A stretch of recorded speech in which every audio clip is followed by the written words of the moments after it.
Merci beaucoup et merci aux organisateurs à la fois pour cette très belle conférence et pour l'invitation qui m'est faite. Donc je vais vous parler aujourd'hui, alors ce micro est un peu loin, je vais essayer de trouver une position. Voilà. Je vais essayer de vous parler aujourd'hui des communautés d'alliance entre les êtres humains et les animaux, notamment dans les espaces urbains. Alors, étant donné ma longue expérience en matière de recherche, je fais écho à des terrains qui ont été faits au cours des années, des 20 dernières années et plus. Si vous voulez, après, on peut prolonger, bien entendu, cette discussion. Alors, tout d'abord, une assertion, si vous voulez, qui prolonge ma pratique de recherche. C'est une pratique de recherche de géographe sur le terrain. Et pour le coup, je me mets dans des communautés et je leur donne la parole. Et dès lors, ce que je recueille, ce sont des récits. Ce sont des récits d'un rapport à cette nature en ville. Et ce dont je me suis rendu compte au fur et à mesure des investigations de ces dernières années, c'est que ces récits, eh bien qu'il s'agisse de nature en ville, d'adaptation au changement climatique, de cafards ou d'autres espèces animales, eh bien, ils mettent en scène un imaginaire en acte, une capacité à se raconter des histoires qui intègrent des éléments documentaires, soit qu'ils soient hérités, soit par expérience ou apprentissage. C'est très important de les saisir comme des récits, puisque je fais l'hypothèse, et c'est ce que je développe en ce moment, que ces récits sont associés à une manière pour les êtres humains de se protéger, de faire sens, de créer ce que j'appelle des dispositifs immunitaires, de telle façon à donner du sens à une époque qui en est finalement, non pas dépourvue, mais dont le sens est de plus en plus chaotique au regard des expériences de vie. Donc, ces dispositifs immunitaires qui se créent à partir des récits, eh bien, ils permettent d'absorber des chocs et de leur donner du sens. Et ces chocs, ce sont des chocs qui sont liés à des catastrophes, voire à les dissimuler. Quand on parle d'adaptation au changement climatique, vous dites tous que vous êtes surpris de voir à quel point eh bien, on peut nier la réalité en matière de changement climatique.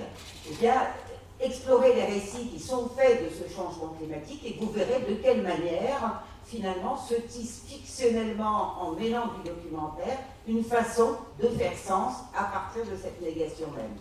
Donc ça, c'est très important, c'est que le récit joue un rôle primordial dans cette manière de faire sens dans cette époque où nous manquons de repères. Alors, d'autant plus quand il s'agit d'espèces animales et végétales, puisqu'on va prêter des intentions à ces êtres vivants autour de nous et leur faire raconter finalement ce qui sied à nos histoires de telle façon à construire un environnement qui soit cohérent, c'est-à-dire un environnement qui nous permette de vivre en société et avec les nôtres. Alors, dans le cadre de cette conférence, je fais l'hypothèse que le sauvage est de ces sortes de fictions construites. Je prends le sauvage comme une fiction qui mêle du documentaire et de l'héritage, bien évidemment. Je ne vais pas revenir sur les définitions de sauvage, sauf pour dire que si on prend certains dictionnaires, c'est qui n'a pas subi l'action de l'homme. Voilà. Ce qui est important de retenir, c'est que pour beaucoup de gens, le sauvage, c'est ce qui finalement n'est pas géré par l'homme, n'a pas subi l'action, n'est pas le produit de l'action de l'activité humaine. Et pour le coup, on pourrait dire que le sauvage, il prête une extériorité à la domestication animale. On est dans ce couple entre domestique et sauvage, et qui est aujourd'hui, ce couple, bien, il est mis à mal par l'anthropocène, on appelle époque où l'activité humaine impacte même jusqu'au cycle géochimique à l'échelle planétaire, et pour le coup, finalement, jouant sur la reproduction de la Terre même, on pourrait dire qu'il n'y a plus de sauvage, que le sauvage est en train de disparaître en tant que catégorie, puisque jusqu'à la Terre même serait le produit de cette domestication d'un certain nombre de cycles environnementaux. Donc il y a une crise de ce couple sauvage-domestique qui mérite d'être interrogé à l'aune des espaces urbains. Alors, j'ai deux méthodes par rapport à ça. On peut imaginer bien d'autres méthodes, c'est une façons de conduire l'enquête. La première, c'est de voir dans les représentations et pratiques sociales comment se qualifie le sauvage. Voilà, c'est les sortes de fictions qu'on prête à la sauvagerie, les qualités qui lui sont prêtées, voire même l'engouement récent pour un sauvage aménagé. Vous rappelez tous les travaux sur les friches, on ne savait plus très bien de quoi il s'agissait au cœur des villes. Bon, c'est une analyse des discours qui sont relatifs au sauvage. On peut faire toutes sortes d'analyses de discours, les uns plus anthropologiques en se mêlant aux communautés, les autres plus distanciés, avec des analyses qui donnent une place à la question quantitative via l'analyse textuelle notamment. La seconde, à mon sens, qui ne doit pas lui être opposée en termes de méthode, c'est s'attarder sur les rapports du sauvage et du domestique pour voir comment ce couple est co-construit.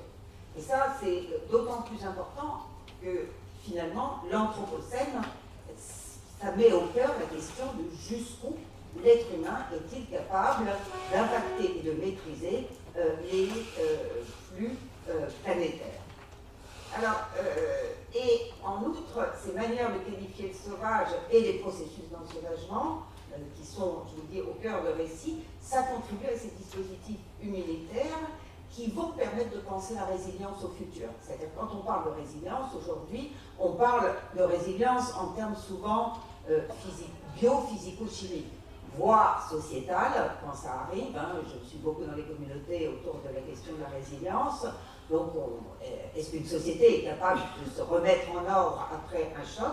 Mais on en parle peu en termes culturels. Et l'hypothèse, c'est que les récits, et notamment ce couple sauvage-domestique, fait partie de ce qui constitue la résilience au futur, puisque ces cultures jouent dans les dispositifs immunitaires à l'égard des catastrophes.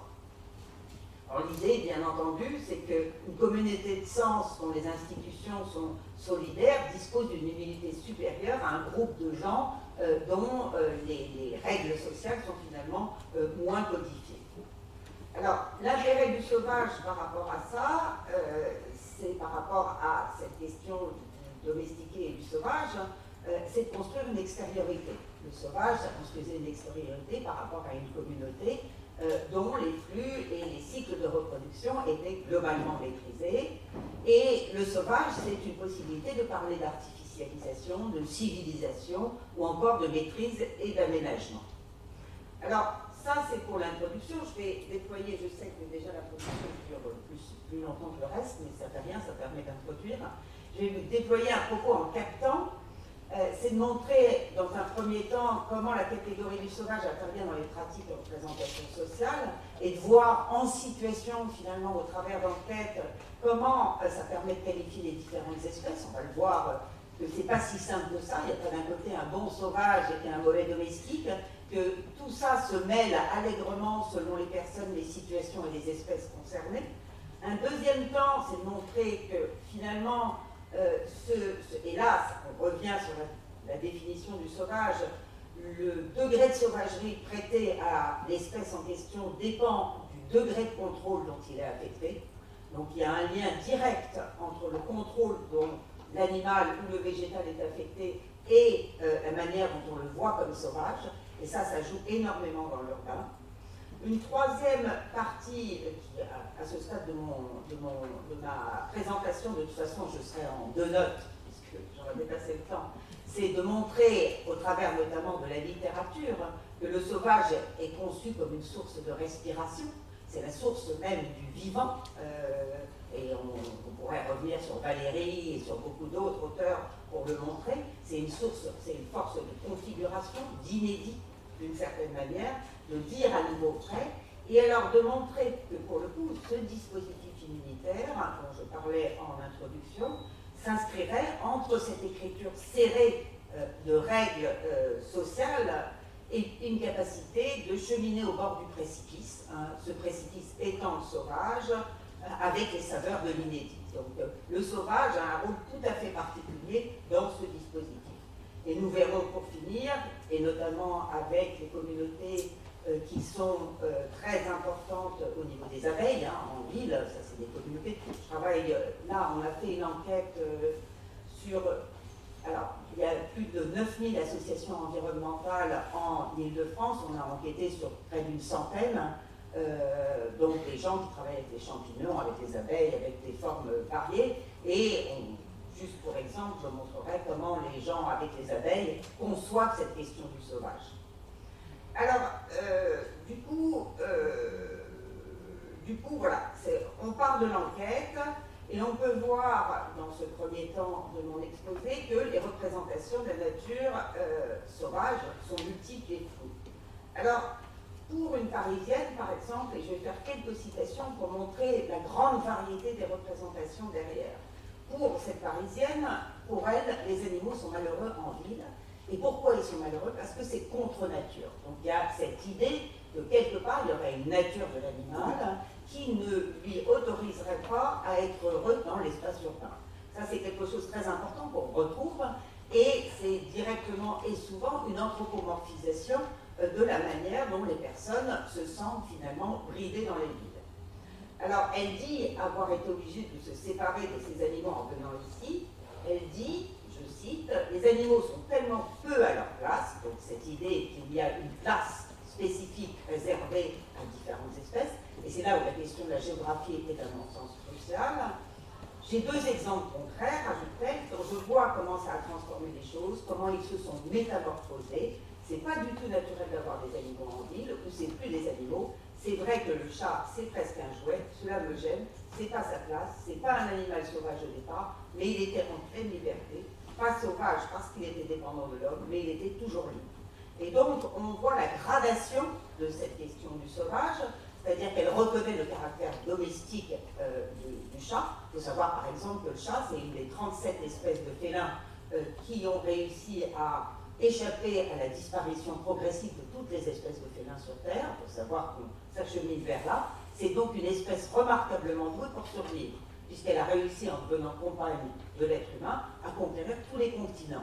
Donc si on a une vision écologique de cette espèce, on peut voir que son compagnonnage, finalement, lui a permis de se reproduire à des échelles inédites pour ces espèces. Alors, elle voit bien donc que cet animal n'était plus sauvage, mais selon elle, il était toujours libre. Alors, du coup, ce qui est important par rapport au chat, c'est, elle dit ça, mais pour beaucoup, le chat est encore un animal sauvage. Et notamment pour beaucoup de femmes qui disent c'est un animal sauvage, et du fait de le qualifier comme un animal sauvage, pour elle, cet animal, justement, elle lui prête une extériorité. C'est-à-dire qu'elle le qualifie comme un autre, une altérité, un compagnon véritable dans l'espace domestique de la ville, et non pas comme le chien qui serait obéissant et finalement tellement servile qu'il ne constitue plus d'extériorité. Alors il faut savoir que cette introduction de la nature en ville, et donc cette manière de voir aujourd'hui le sauvage et le domestique, ça repose sur l'urbanisme. Alors j'aime bien toujours, et ça fait écho à des choses qui se sont dites ce matin, dire qu'on ne peut pas saisir la manière dont ces représentations se déploient sans les mettre en perspective, que ce soit historiquement ou géographiquement. Et là, si vous prenez l'urbanisme des 19e et 20e siècles, c'est clair qu'on va voir promulguer dans l'espace urbain l'idée d'ordonnancer et de maîtriser l'ensemble des éléments naturels dans l'espace urbain. Et que pour le coup, ce couple de naturel et de sauvage, il s'inscrit dans cet ordonnancement. C'est-à-dire que finalement, le naturel n'a pas sa place, et du coup, arriver en ville et prétendre être naturel, c'est finalement contre l'image même de la ville telle qu'elle a été instaurée à partir du 19e siècle, et même du 18e, comme diraient certains de mes collègues historiens.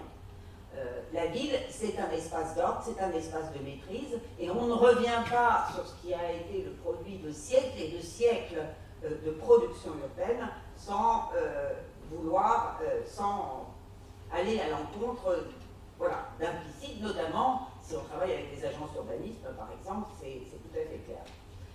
Les espèces vivantes, animales et végétales, doivent s'inscrire dans ces représentations qui guident l'urbanisme tant cette ville reste un espace humain. Alors, cependant, il y a des espèces qui ne parviennent jamais à faire consensus. C'est-à-dire que chacun se réfère explicitement dans les enquêtes au fait que la ville est un espace humain et que la nature est ailleurs, Cependant, il y a des espèces qui arrivent à devenir sauvages, tandis que d'autres arrivent à devenir domestiques. Alors, par exemple, le cafard, qui avait fait le sujet de ma thèse, c'est typique de ces espèces. Pour certains, puisqu'il est dans l'espace des maisons et donc dans l'espace domestiqué de la ville, puisque même l'extérieur doit être dépourvu de ces animaux-là, eh bien c'est une espèce domestique. Si vous interrogez les écologues qui travaillent sur ces espèces, ils vont vous dire que c'est une espèce sauvage, puisque son habitat naturel est la ville. Donc on est à un carrefour, finalement, pour certaines de ces espèces. Si je prends l'arbre à papillon, qui est une espèce invasive, le budléen, que certains d'entre vous connaissent, qui a des branches un peu comme ça, en roseau d'une certaine manière, et qui attire beaucoup les papillons, c'est pour ça qu'on l'appelle l'arbre à papillon, c'est une espèce invasive qui détruit autour d'elle d'autres espèces qui éventuellement seraient également pollinisatrices ou qui seraient endémiques à ces milieux.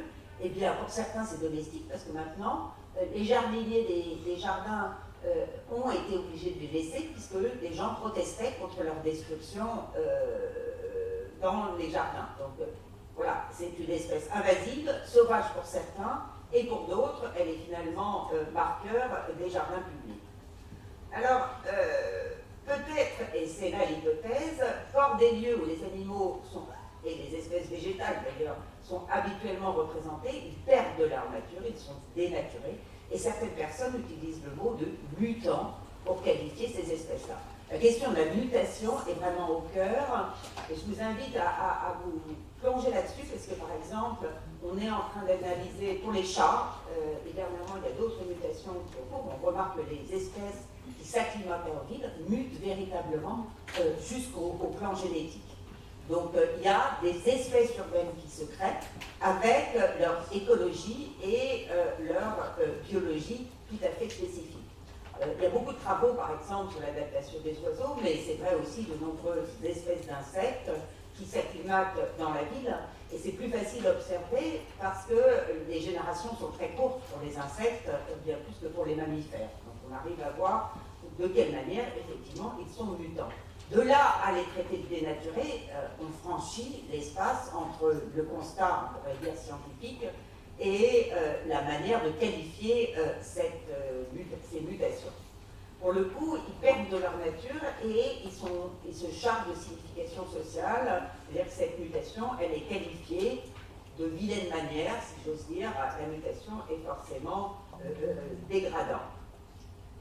Alors, voilà pour le premier constat où on voit que ce sauvage, ce couple sauvage domestique, et cette question du sauvage, elle est tout sauf simple. Il n'y a pas le bon sauvage et le mauvais domestique, il y a des couples qui évoluent, pris dans une histoire urbaine, à l'aune de la construction finalement de ce que sont ces espaces humains.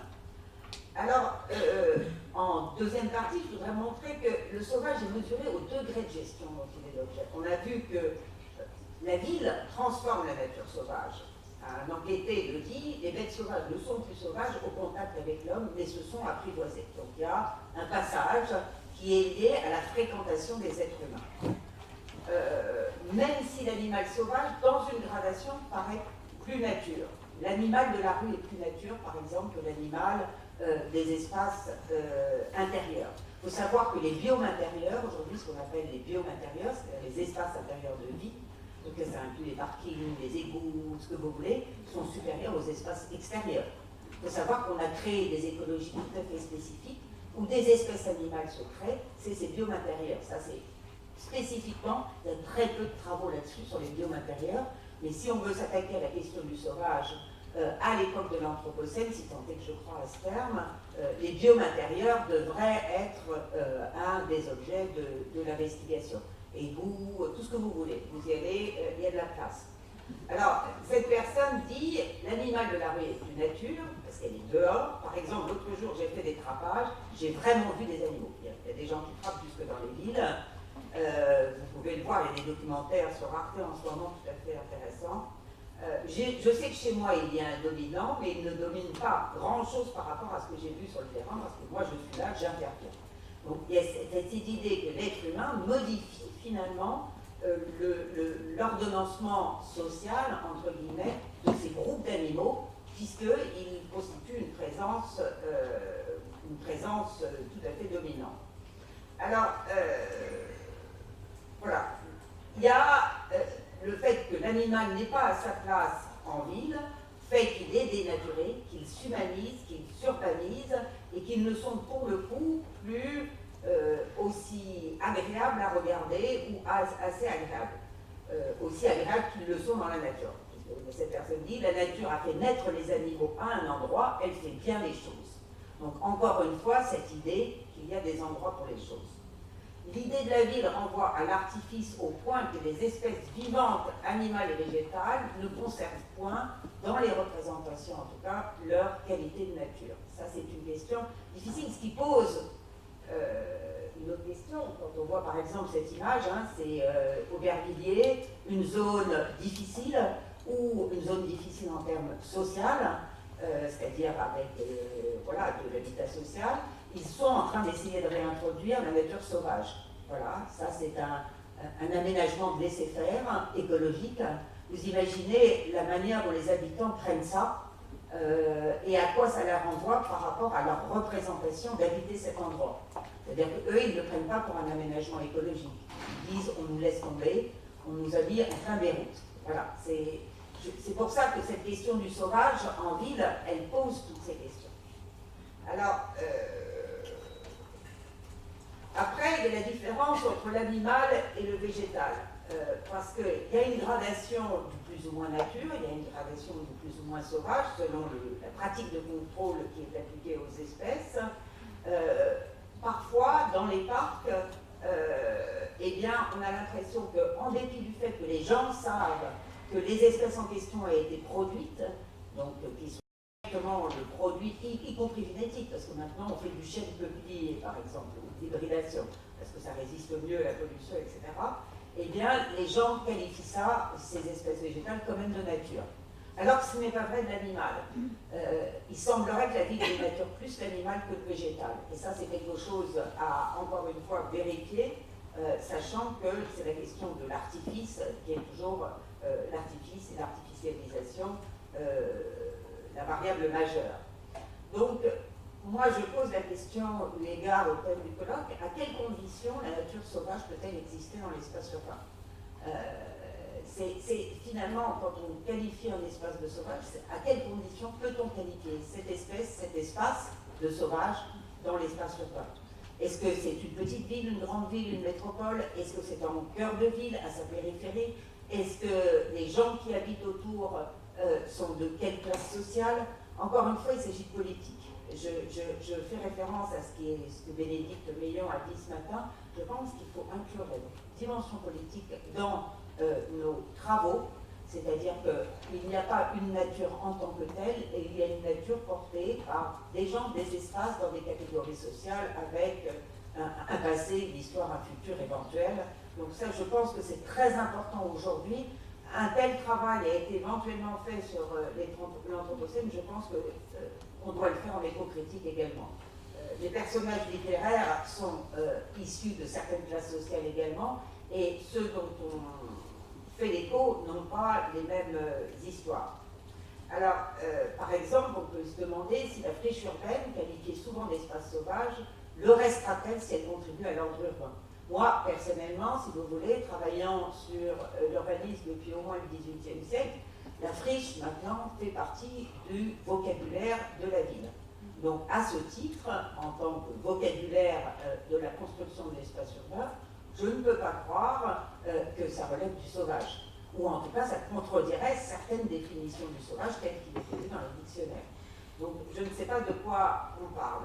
Est-ce que le milieu urbain, qui se réfère jusqu'ici à un seul ordre, celui de l'humain et de l'activité humaine, eh bien, peut échapper à se référer à cet uniforme? Et à quelles conditions, encore une fois? Donc ça, c'est très important. Donc, je vais passer, de toute façon, je publierai à un moment ce texte, parce que, voilà. En somme, le sauvage, ça c'est la troisième partie du sauvage à l'infini, en somme, le sauvage, c'est ce qui échappe à l'assignation et aux cultures de l'habité humain, ou ceux qui demeurent dans des espaces qualifiés de sauvages.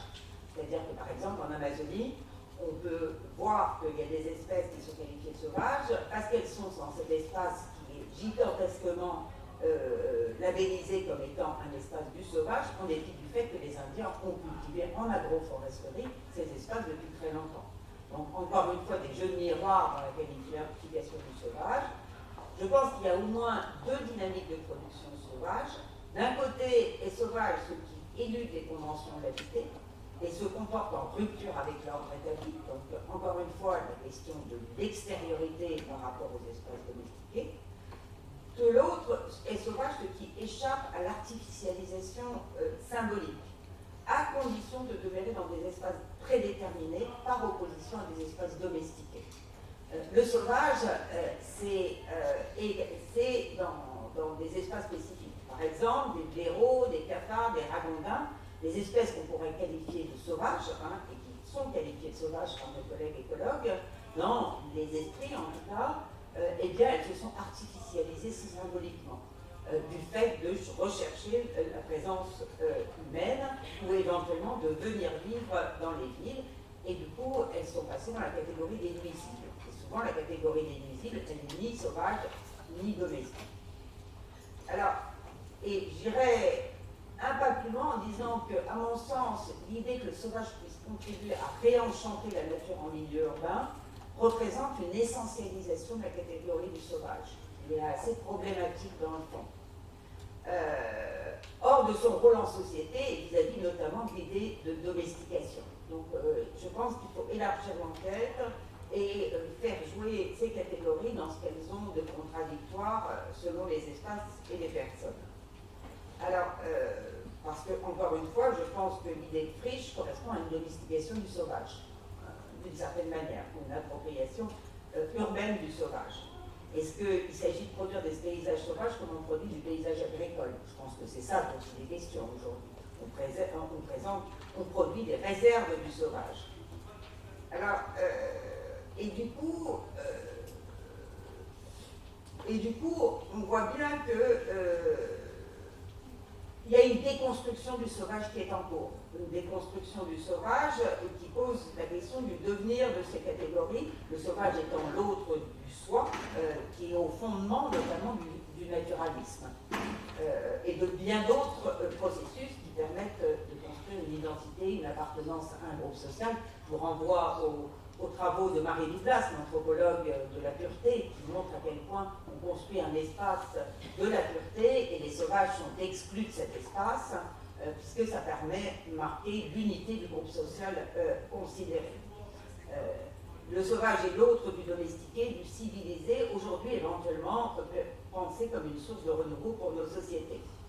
Alors, cette idée que le sauvage est une source de renouveau pour nos sociétés, différents auteurs l'évoquent, notamment je pense aux travaux de Rosie Bredotti, qui est une théoricienne des nouveaux matérialismes, qui parle de Zoé, notamment la vie nue, la vie brute, elle se réfère aussi aux travaux d'Agamben, etc., pour qualifier finalement ce qui serait le plus au cœur du biologique, comme s'il y avait finalement un endroit où le biologique serait exempt finalement de cette culture qui entacherait, qui marquerait ce qui est de l'ordre du domestique. Donc on voit bien que ce sauvage, il a à voir avec la vie nue, pour employer ce langage de ça. Par ailleurs, Valéry définit une émotion esthétique et partagée entre deux types de sensations, celles qui ont des effets à tendance finie et qui renvoient au sentiment du sens classique, et celles qui ont des effets à tendance infinie. Et l'évocation du sauvage renverrait à ces effets à tendance infinie dont parle Valéry, qui le rendrait d'une certaine manière proche de représentation de la nature. La nature, un monde naturel illimité, un monde naturel qui demeure insaisissable. La nature, c'est ce fond, finalement, inépuisable auquel renvoie le sauvage. Alors, du coup, comment on fait dans ces contradictions, si je reprends, où on a un couple domestiqué sauvage qui est mis à mal par des efforts, dernièrement, un urbanisme qui n'a pas envie de changer d'ADN, parce qu'en vérité, l'urbanisme écologique contemporain, le greenwashing dont on parle, montre surtout un urbanisme qui n'a pas envie de revenir sur son vocabulaire, sa manière de pratiquer, discutez-en avec les agences urbanistes, on reste encore les Indiens. Nous, les écolos, si j'ose dire, on en discutait avec une collègue ce matin, on est toujours qualifiés comme ceux qui veulent habiter autrement, les Indiens qui veulent finalement mimétiser un autre comportement en société, et c'est toujours aussi problématique. Alors, on est dans cette configuration-là actuellement, et qu'est-ce qui se crée? Alors, ce qu'on observe en ville aujourd'hui, c'est des communautés socio-environnementales. Je vous en ai parlé, et je finirai là-dessus. C'est que ce qu'on voit quand on enquête auprès des associations qui se travaillent avec les vivants, c'est des façons finalement beaucoup plus modestes, moins structurelles ou structuralistes, de penser le sauvage dans un rapport avec l'être humain. Et ça, c'est tout à fait intéressant. C'est-à-dire, si toute appropriation de la nature tente à condamner le caractère sauvage même de cette nature, il faut s'intéresser au mode d'alliance entre ces natures et ces sociétés.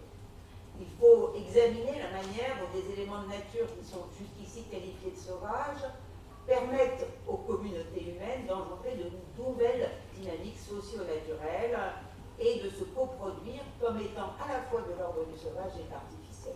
Donc ça, c'est un nouveau vocabulaire, une nouvelle grammaire de l'alliance qui doit être examinée à l'aune de chaque alliance. Ainsi, jouer avec son chien n'est pas la même chose que de s'occuper de l'entretien d'une friche composée d'espèces dites endémiques.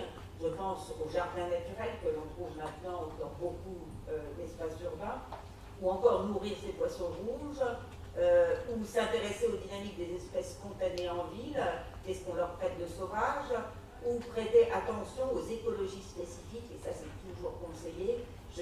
En éco-critique, avoir une attention sur la manière dont le texte écologique lui-même s'écrit, dont on arrive à penser, les écologues arrivent à penser les écologies spécifiques de ces espèces animales et végétales et les accompagner jusque dans leur dynamique évolutive.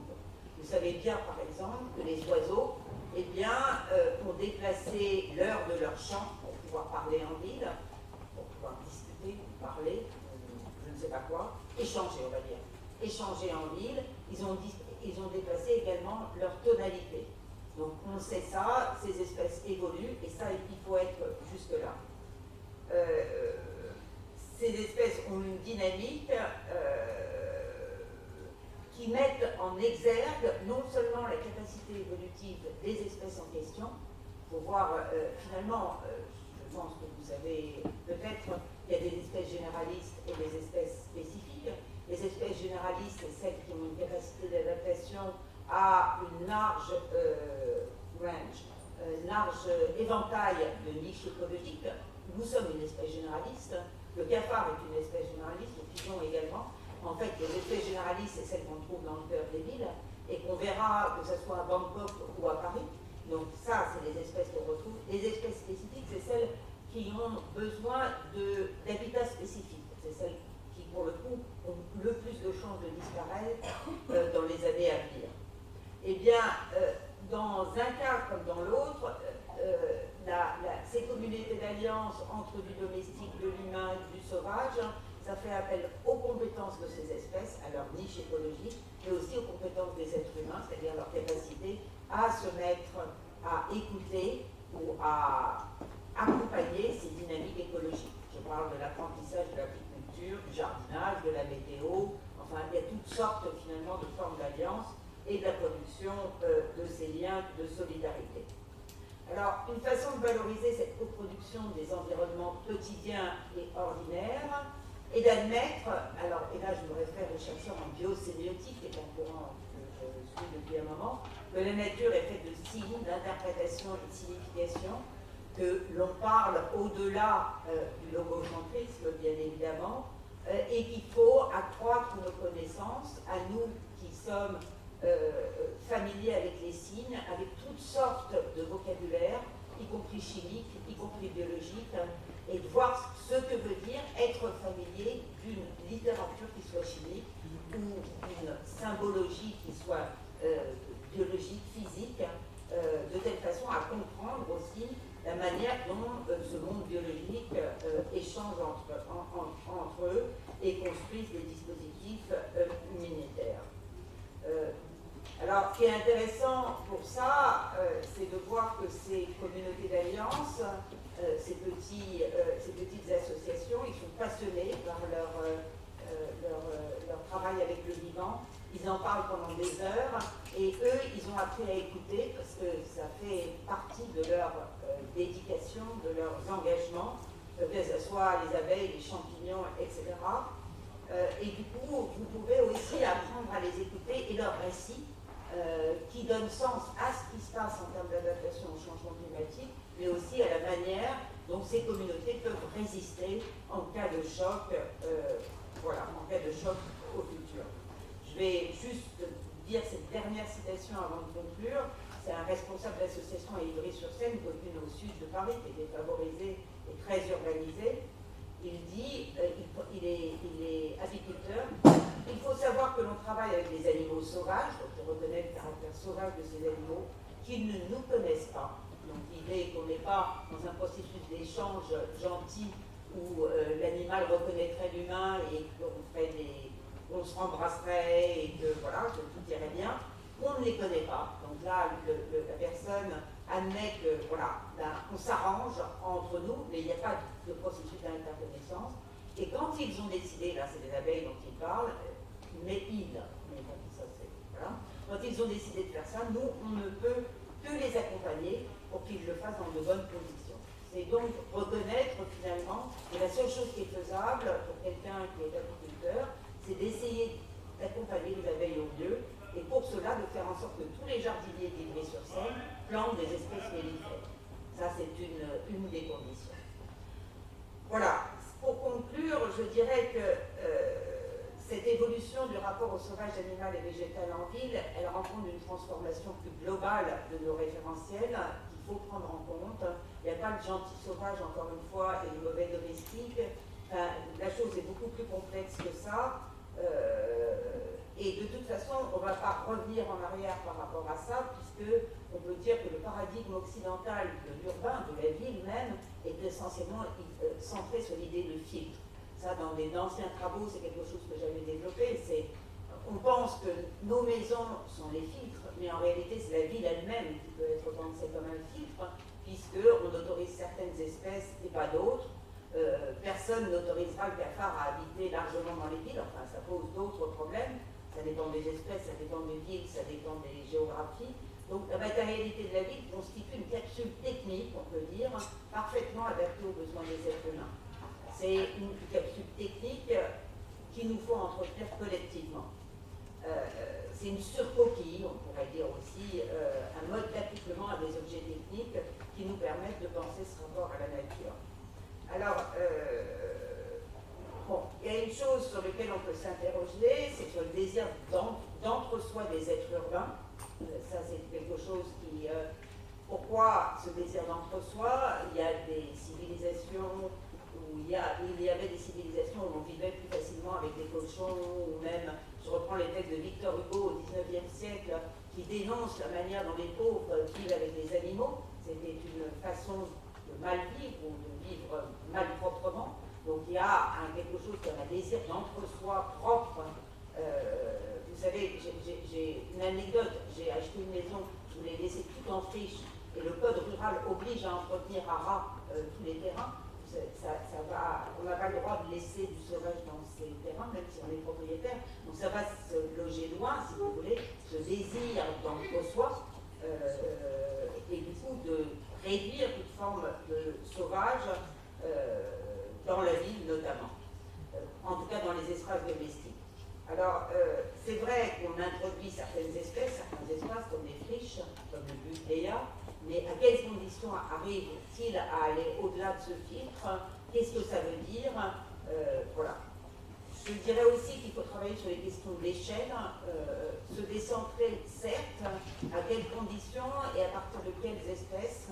Je pense que c'est une des questions qui nous permettra de rendre visite des espaces qui ne sont pas vus aujourd'hui.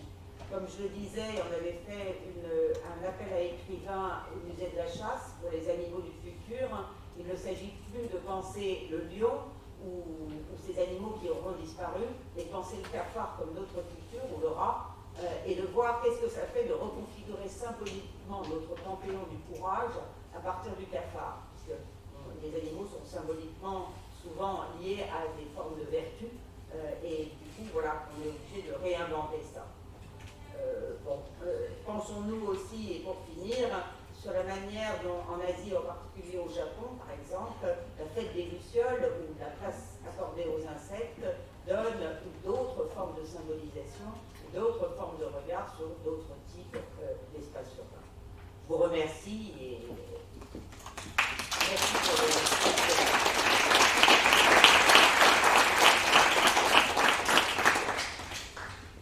Bien, merci à Nathalie Blanc pour cette belle et riche conférence qui, j'imagine, aura suscité nombre de questions. Alors, comme elle a maîtrisé son temps à la perfection, il nous reste tout le temps nécessaire pour cela. Donc, qui veut ouvrir le bal ?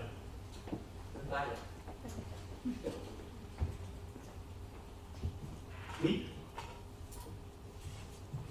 Bonjour, merci beaucoup pour votre intervention.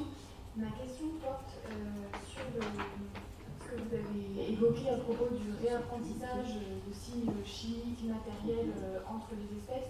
Et je me demandais si vous relèviez ou si c'est envisageable, à votre avis, d'importer dans l'espace urbain une enquête telle que celle qu'a pu mener Baptiste Morisot auprès des loups, et de toute cette notion de diplomatie. Et est-ce que ça rejoint un peu l'exemple que vous mentionniez à propos des abeilles, à savoir finalement on ne les connaît pas, elles ne nous connaissent pas non plus, et pourtant on peut mettre en place un certain nombre de dispositifs et de signalétiques qui se matérialisent autrement que par le langage. Et est-ce que c'est une des pistes à explorer, et qui est intéressant dans l'exemple je vais essayer de le contacter.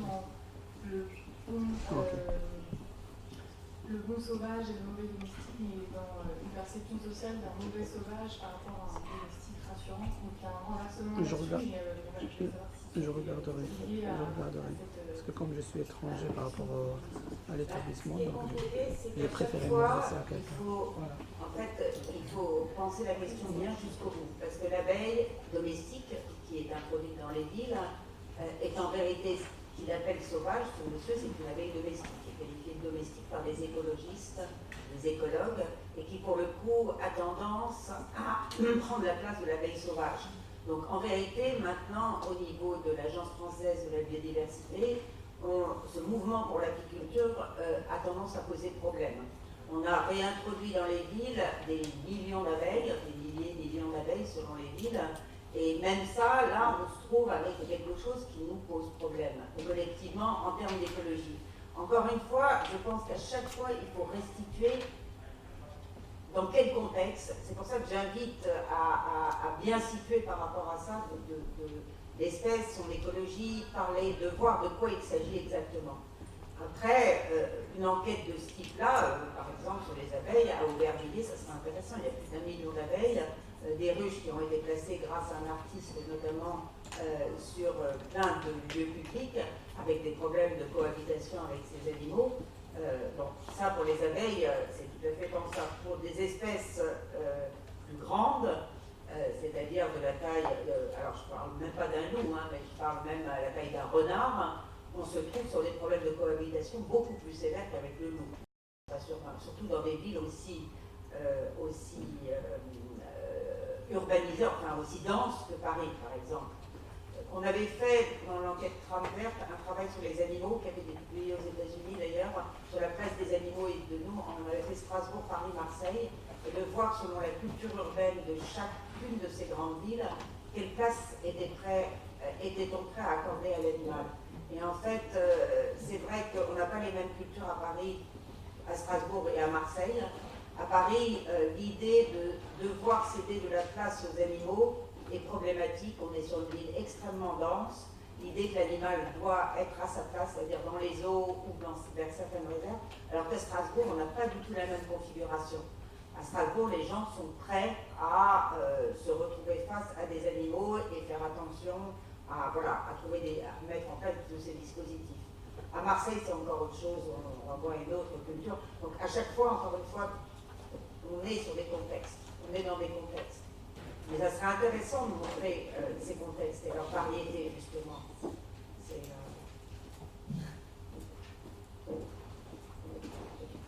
Merci. Une autre question? Oui, je vous en prie. Oui, merci beaucoup pour votre belle conférence. Je me posais la question, quand vous avez parlé de gradation et des espèces animales et végétales, s'il n'y avait pas là aussi une forme d'altérité différente, et si cette altérité n'était pas liée à une certaine invisibilité, comme le dirait Francis Allais ou d'autres, qui fait en sorte qu'on voit beaucoup plus l'animal. D'ailleurs, les espèces animales sont plus facilement reconnaissables, alors que le végétal, quant à lui, n'est parfois même pas vu. Donc, dans les enquêtes auprès des personnes, je me demandais s'il était qualifié de sauvage le végétal lui-même, ou si ce qui vient plus spontanément à l'esprit, c'est l'animal, parce que lui, on le voit. Tout simplement. Donc, la question, c'est est-ce que l'altérité végétale n'est pas si différente qu'on en vient à l'occulter carrément? C'est possible, non, c'est tout à fait, parce qu'on n'enterre pas, par exemple, les végétaux alors qu'on enterre les animaux. Donc, ça, c'était Vestel qui l'avait noté. Je pense qu'en fait, on n'a pas du tout le même rapport à la question du végétal que de l'animal. Dans les villes, le végétal ressort du décor. Et il est pensé comme tel dès le 19e siècle. Hein. C'est du décor, c'est du mobilier. C'est-à-dire qu'en fait, on a du mal à apporter le caractère d'être vivant aux végétaux. C'est plutôt ça, c'est même pas... c'est du mobilier, alors que l'animal, du fait d'avoir sa motilité, etc., c'est difficile de ne pas lui accorder ces caractéristiques. Ça, c'est clair.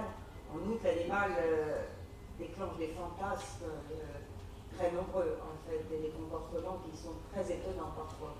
Donc, ce que fait rarement le végétal, pour le coup. Donc, mais je crois qu'au cœur de ça, c'est quand même la question de la mobilité. De la motilité, c'est-à-dire la mobilité autonome. Voilà. Et peut-être qu'on peut faire circuler aussi dans la salle si vous avez envie de discuter entre vous. Alors, est-ce que quelqu'un veut rattraper au vol la proposition et enrichir la réponse ou prolonger la discussion, ou est-ce que c'est une nouvelle question, une autre question? Oui, Bénédicte. Oui, merci à Nathalie pour cette très belle communication. Je trouvais que c'était très, non seulement très clair, mais aussi très important ce que tu fais de nous rappeler que non seulement il nous faut toujours définir quelle définition nous employons des mots, enfin quelle définition nous donnons aux mots que nous employons et comment, voilà, c'est un petit peu tout le but de ce colloque, hein, de nous amener à repenser, voire à complètement, bien sûr en passant par la déconstruction, mais la question du sauvage, de l'urbain ou du domestique par opposition au sauvage. Et il me semble que non seulement c'est intéressant que tu le situes, cette question du sauvage, et dans l'histoire, alors c'est un petit peu ce que j'ai cité ce matin sur pourquoi wilderness pourquoi wildness plutôt que wilderness, puisque wilderness c'est bien sûr toute l'histoire de la conquête des territoires, dit là aussi en Amérique du Nord et dans les Amériques, hein, dite sauvage, alors qu'en fait ces terres ne correspondaient pas à cette idée du sauvage comme tu l'as rappelé à l'époque, on le définissait comme qui n'a pas été touché par l'homme, qui n'a pas été au contact de l'homme ou influencé par ses rapports avec l'humanité, alors qu'en fait, évidemment, bien sûr, toute cette wilderness a toujours été habitée par des humains, mais que comme eux aussi étaient mis du côté du sauvage, on pouvait considérer qu'ils n'existaient pas en tant que contact humain ayant un impact sur ces populations. Et alors, je vais poser une question, vraiment je m'excuse si elle est d'un niveau élémentaire tel que ce serait peut-être affligeant pour les écologues, mais moi je pense beaucoup donc à cette question du sauvage comme un concept qui nous vient de notre civilisation judéo-chrétienne très occidentale. Pour moi, le but de ce colloque et de travailler avec des Occidentaux en général, c'est bien qu'en fin de compte, on sorte complètement d'une pensée qui est dichotomique par essence, qui ne peut définir le sauvage que par opposition à son contraire, ou la nature que par opposition à, puisqu'il me semble qu'en fait aujourd'hui, tu l'as bien rappelé ça dans la Maître de Sphère, le concept du sauvage même, ou de nature même. On se rend compte que ces constructions-là sont tellement problématiques qu'en fait, il nous faut en étudier l'histoire de la construction, mais surtout apprendre à toujours... on est obligé d'employer ces mots, et en même temps, il faut toujours les citer, tels qu'ils ont été définis, voilà, et redire. Et c'est quand même très complexe ce qu'on est obligé de faire, puisqu'on est obligé d'employer ces mots. Pour l'instant, alors est-ce qu'on peut inventer de nouveaux mots? Il y a cette tendance, par exemple, d'inventer des mots maintenant. On va accoler une nature-culture en un mot, ce genre de choses. On a du mal avec la question de l'homme. Alors moi, je ne sais pas si c'est l'homme avec un grand H. Quand je dis ça, il y a beaucoup évidemment de distance critique. Ou est-ce que c'est les humains? Et j'aime beaucoup parler, rappeler qu'on est des animaux humains aussi, puisque quand on va parler des humains, là aussi, c'est souvent s'opposer au sauvage. L'animal serait du côté du sauvage, et moi, humaine, je serais du côté du domestique, du civilisé. Oui, effectivement, bien sûr, et je ne vais pas renoncer à mon humanité ni à mon côté civilisé, mais je voudrais peut-être un petit peu avoir mon mot à dire sur la façon dont je souhaite être domestiquée ou domestiquer les parts de sauvage en moi. Et la question à laquelle je voudrais revenir, donc encore une fois, je crois que tu l'as un petit peu expliqué, mais je n'étais pas très sûre, comment, pour les écologues, quelle est leur définition du sauvage et du domestique? Parce que je suis désolée, je n'ai pas très bien compris la définition du point de vue de l'écologie. Qu'est-ce qui définit un animal, un être, un vivant, domestique à l'opposé du sauvage? Là, dans le cas, je parle pour les cafards, parce que c'était ça la question. Pour eux, c'était un animal sauvage, puisqu'il venait spontanément, naturellement, profiter de conditions d'habitat qui correspondaient finalement à son écologie. Donc, c'est quelqu'un, je veux dire.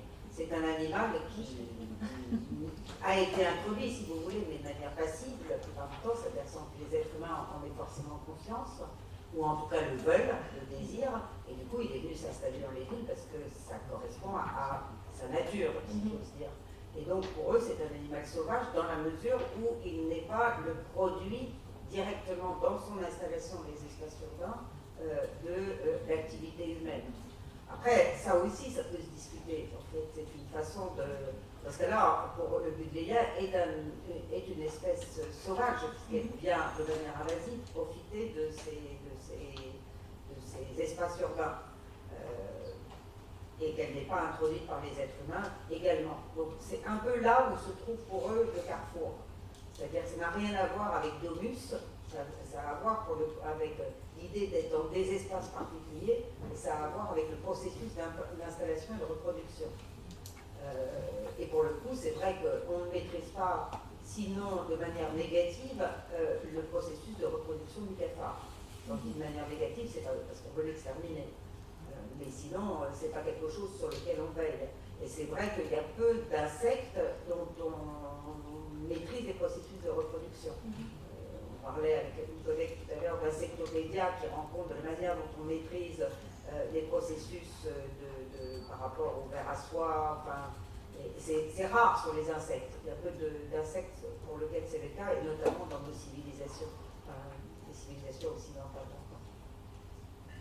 Donc voilà, c'est vrai que cette gradation, elle est toujours dépendante de ton objet d'étude.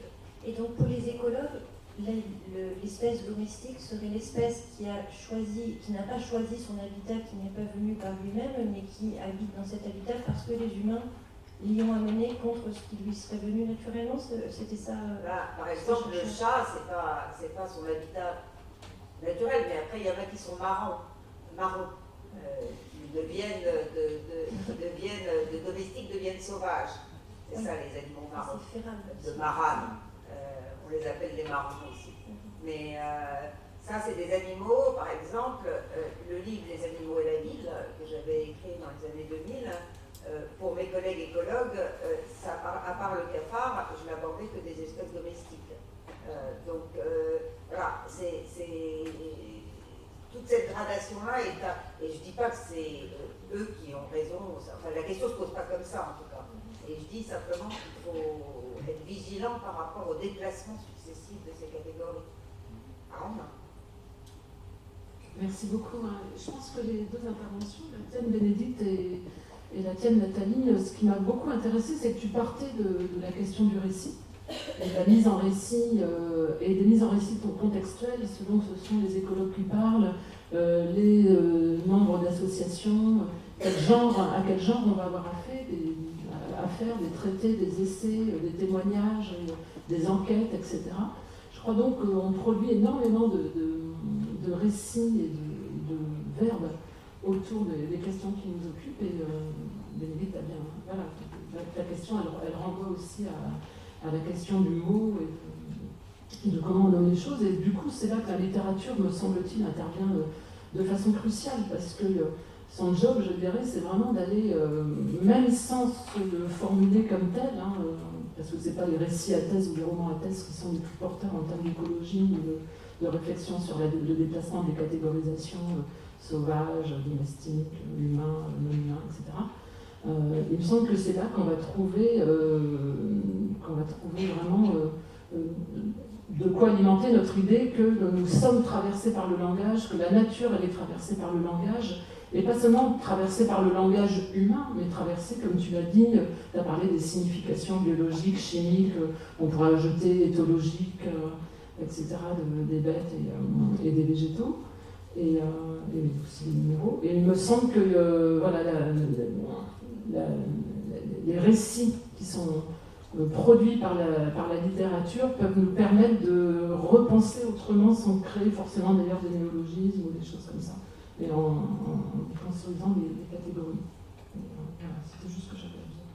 Il y a un problème, on avait produit une exposition, donc c'était une résidence dans le domaine de Chamarande, qui est dans le sud de Paris, avec des artistes et des anthropologues et des géographes comme moi. C'était une résidence que j'animais. On a eu 1 an pour faire cette résidence et produire une exposition sur la question du sol, des sols et des bêtes des sols. Ça s'appelait Sol Fiction. C'est un jeu de mots pas très léger, mais voilà. Et donc on a produit cette exposition qui a notamment, en fait, on travaillait en binôme, c'est-à-dire un artiste, un scientifique, de telle façon à produire 20 terrariums qui étaient des sols composés de nos connaissances, si j'ose dire, sur ce que sont les sols, sur la manière dont on peut les imaginer à l'aune du comportement contemporain. Il y a eu beaucoup de public, en fait, notamment parce que j'étais surprise que le RER a été cassé ce jour-là, donc il y avait quand même une centaine de personnes, donc j'étais assez admirative. Mais en fait, j'entendais ce que les gens disaient, et ils étaient extrêmement troublés par l'exposition, et ça renvoie à la question de la littérature, et je n'ai pas de réponse. C'est-à-dire qu'ils disaient, globalement, est-ce que c'est vrai ou c'est pas vrai, ces terrariums? Parce que si c'est de l'art, c'est pas vrai, c'est de la fiction, et si c'est de la science, ça veut dire que c'est vrai, donc c'est des vrais sols. Et donc, on ne pouvait pas répondre à cette question, et ça donne la mesure de la difficulté de ces démarches art sciences et d'une littérature qui se prêterait au jeu de la fiction par rapport à ces récits. Il y a quelque chose là qui est très compliqué, parce que d'une certaine manière, du coup, les gens venant voir l'expo n'arrivaient pas à croire que les sols qu'on leur montrait étaient vrais, mais en même temps, il y avait des éléments scientifiques indéniables. Toute entreprise d'hybridation ou de travaux autour des langages comme ça porte sa charge de suspicion. Et à l'époque des fake news, avec les difficultés qu'on a concernant le langage, et notamment la vérité scientifique, il y a une vraie réflexion à avoir sur ce qu'on fait quand on fait ça, en fait. Je ne m'étais pas rendu compte de ça à l'époque, mais je m'en suis rendu compte après, sans avoir de réponse à ce qu'il convient de faire. Je me suis juste dit ça, qu'il fallait être plus prudent que je ne pensais. Je vous propose qu'on prenne peut-être une dernière question pour ne pas prendre trop de retard. Oui. Vous avez parlé de ce gestionnaire d'association qui défendait l'altérité des abeilles. Et est-ce que vous avez rencontré des récits où l'humain se considérait lui-même comme sauvage, était considéré comme sauvage, soit parce que l'enquêté se plaçait au sein d'alliances humaines et non humaines sauvages, soit parce qu'au contraire il se plaçait comme adversaire de communautés ou d'êtres humains et non humains sauvages? Très rarement. En fait, chez des êtres humains, en fait, quand il y a des naturalistes qui sont très complices de leur objet d'affection, on va dire ça comme ça, par exemple, je pense à un naturaliste qui défendait les champignons. Et du coup, il se comparait à ce champignon, si vous voulez, aux champignons, à leur processus d'habitat, enfin d'habitation, etc.